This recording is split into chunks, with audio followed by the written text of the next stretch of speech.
এনসিপির সংস্কার বাস্তবায়ন কমিটি কর্তৃক আয়োজিত আজকের এই জাতীয় কনভেনশনের প্রারম্ভে উপস্থিত সম্মানিত অতিথিবৃন্দ,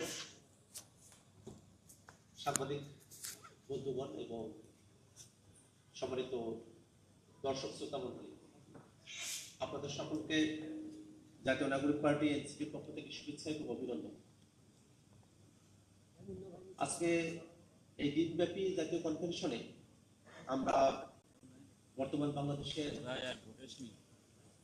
অর্থনৈতিক খাতের অবস্থা, জ্বালানি সংকট, সংস্কার, গণভোট অর্থাৎ এই হাল আমলে বাংলাদেশ যে বিষয়গুলোতে গভীর সংকটের কিনারায় দাঁড়িয়ে আছে সেই বিষয়গুলো নিয়ে আমরা দিনব্যাপী আলোচনা করব।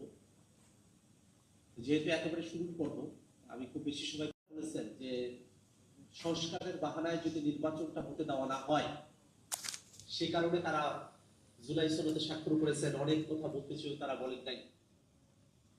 জিনিসটা এখন উল্টে গেছে।